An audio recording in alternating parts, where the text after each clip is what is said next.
जय जय राम कृष्ण हरी। तेची जाणावे सज्जन, जया शुद्ध ब्रह्मज्ञान। तेची जाणावे सज्जन, जया शुद्ध ब्रह्मज्ञान। अहो, ईश्वर प्राप्तीसाठी संतांनाच शरण गेले पाहिजे। त्यांच्याशिवाय संसारी जीवांना मोक्षाची, मुक्तीची आणि ईश्वराची प्राप्ती होणारच नाही। देवाची प्राप्ती करून देणारे हे संत असतात। अहो, संत नुसतं आडनाव असून उपयोग नाही। तर रामदास स्वामी जे अभंगात आत्ता सांगतायत की तेची जाणावे सज्जन, जया शुद्ध ब्रह्मज्ञान, म्हणजे त्यांनाच संत म्हणावं की ज्यांना शुद्ध ब्रह्मज्ञान झालेलं आहे। आता संत म्हणजे ब्रह्मज्ञानी, मग ह्याच्यात शुद्ध असं का शब्द वापरलेला आहे? तर शुद्ध ब्रह्मज्ञान म्हणजे अशुद्ध सुद्धा ब्रह्मज्ञान असतं का? अहो, हल्ली आपल्याला बाजारात पाट्या दिसतात की नाही की येथे गाईचे शुद्ध तूप मिळेल, म्हणजे ज्या अर्थी शुद्ध तूप लिहिलं आहे याचा अर्थ भेसळीचं तूप सुद्धा अस्तित्वात आहे।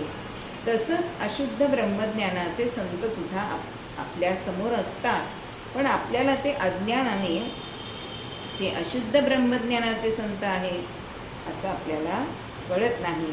म्हणजे त्यांचं बाह्यरूप संतांचं असतं की दाढी वाढलेली आहे, कपन्या घातलेल्या आहेत, रुद्राक्षांच्या माळा घातलेल्या आहेत, पण रामदास स्वामी म्हणतात की हा भ्रम आहे। मग शुद्ध ब्रह्मज्ञान हे देवी भागवतात त्याचा खुलासा केला की ज्ञानं तु द्विविधं प्रोक्तं, शाब्दिकं प्रथमं स्मृतं, अनुभवाख्यं द्वितीयं तु ज्ञानं तद्दुर्लभं रूप। ज्ञानाचे दोन प्रकार सांगितले, एक शाब्दिक ज्ञान आणि एक अनुभवी शाब्दिक ज्ञान। दुसरे अनुभवी शाब्दिक ज्ञानास अशुद्ध ब्रह्मज्ञान आणि अनुभवी ज्ञानास शुद्ध ब्रह्मज्ञान म्हणाले। म्हणजे तुम्हाला गजानन महाराजांच्या पोथीतला प्रसंग माहिती असेल की तो जो साधू आलेला होता की नैनम चिन्नंती शस्त्राणी, अहो नुसतं शाब्दिक बोलत होता, पण जेव्हा गजानन महाराजांनी त्यांना तिथे बोलवलं त्यावेळी काही ते जळत्या बाजेवर येऊन बसले नाहीत। म्हणजे खरे ब्रह्मज्ञानी कोण होते?